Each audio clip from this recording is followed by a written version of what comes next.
मेड़ता विजय कब हुई थी? तो 1562 ईस्वी में जयमल को हराकर सरफुद्दीन ने मेड़ता विजय की थी। गोंडवाना या गढ़कटंगा की विजय। गोंडवाना या गढ़कटंगा कहाँ पे है? तो यह प्रांत गढ़कटंगा के दोहरे नाम से जाना जाता है।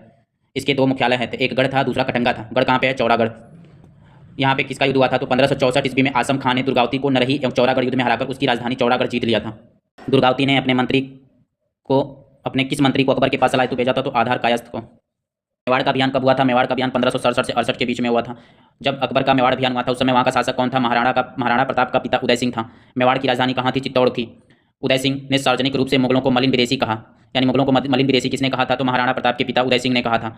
और मालवा के बाज बहादुर को संरक्षण दिया था। किसका पुत्र अकबर के साथ हो लिया था? तो राणा का पुत्र संकट सिंह धौलपुर में अकबर के साथ हो लिया था। कहाँ पे? धौलपुर में। राणा का पुत्र संकट सिंह धौलपुर में अकबर के साथ हो लिया था। राजपूतों को इतिहास लिखने का कार्य किसने किया था? तो राजपूतों का इतिहास लिखने का कार्य कर्नल टाड ने किया था। कर्नल टाड की पुस्तक का नाम क्या था? तो एनल्स एंड एंटीक्यूटीज ऑफ राजस्थान। राजपूतों को अपने इतिहास में से उदय सिंह का नाम हटा देना चाहिए। किसने कहा था? तो कर्नल टाड ने कहा था कि राजपूतों को अपने इतिहास में से उदय सिंह का नाम हटा देना चाहिए। अकबर ने चित्तौड़गढ़ विजय कब की थी? तो फरवरी 1568 ईस्वी में। इस विजय के उपलक्ष्य में अकबर ने क्या जारी किया था? तो अकबर ने चित्तौड़गढ़ विजय के उपलक्ष्य में फतहनामा जारी किया था। अकबर ने चित्तौड़गढ़ विजय के समय चित्तौड़गढ़ की किस मंदिर से विशाल झाड़ फानूस भी आगरा लाया था? तो महामाता की मंदिर से। चित्तौड़ का दुर्ग किसको दे दिया गया? तो चित्तौड़ का दुर्ग आसफ खां को दे दिया गया था। इसके बाद अरावली में उदय सिंह ने अपनी नवी राजधानी की नींव डाली। कहाँ पे? उदयपुर में। उदय सिंह की मृत्यु कहाँ पे हो गई थी? तो 1572 ईस्वी में उदय सिंह की मृत्यु गोगुंडा में हो गई थी। उदय सिंह की मृत्यु के बाद कौन राजा बनता है? तो राणा प्रताप राजा बनता है। राणा प्रताप ने किसको हराकर गद्दी प्राप्त की थी? तो अपने छोटे भाई जयमल को सैनिक विप्लव द्वारा गद्दी से हटाकर बैठा था।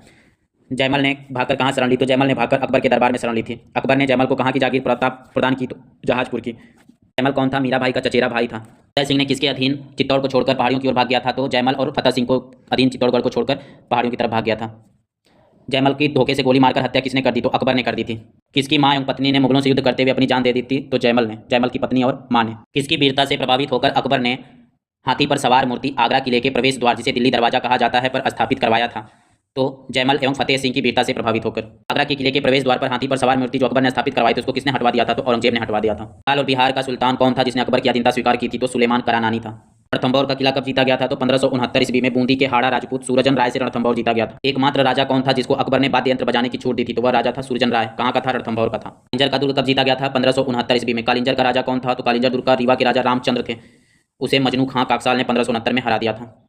रामचंद्र को कहाँ की जागीर दी गई? तो रामचंद्र को इलाहाबाद के निकट की जागीर दी गई थी। कालिंजर का प्रथम मुगल सूबेदार किसे बनाया गया? तो मजनू खां को बनाया गया था। तानसेन के नाम से अकबर के दरबार में कौन प्रसिद्ध हुआ? तो रामतनु पांडे था। रामतनु पांडे कहाँ का रहने वाला था? तो रीवा का रहने वाला एक संगीतज्ञ था।